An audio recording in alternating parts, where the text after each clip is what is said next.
So is one of the options potentially to pack the court? That's something you hear about a lot, or are you kind of starting at the basics I with think that?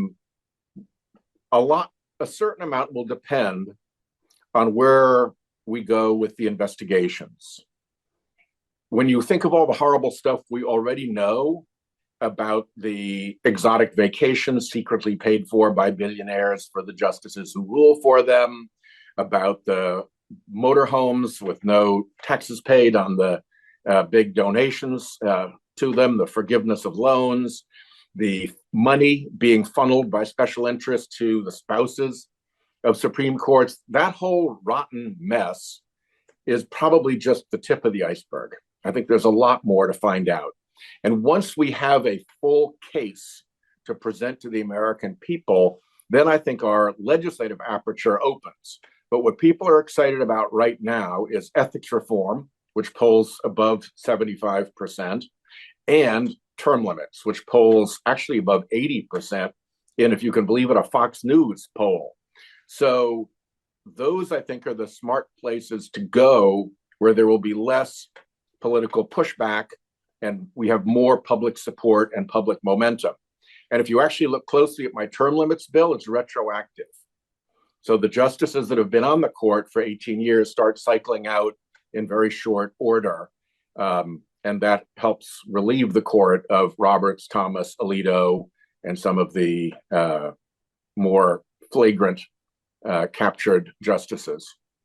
Yeah, speaking of the public, is this what do you feel and what do you sense and what do the polls say about the feelings that the public has for the current Supreme Court? I've seen it described as sort of a crisis of confidence. Do Yeah. you believe that we are in an era where the court has lost a lot of the integrity that this branch of government traditionally had? Yeah.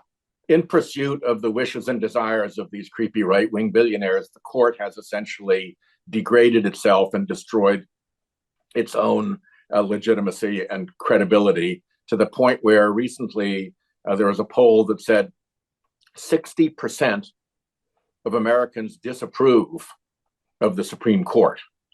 That's a pretty astonishing number when you consider all they have to do is make fair, reasonable decisions, and people tend to like courts. So they've really made a mess of it themselves. The other thing that's interesting is when you ask the public questions, the public is now much more willing to entertain the notion of capture versus conservative. And indeed, they're much more willing to entertain the notion that this is now a corrupt or corrupted court.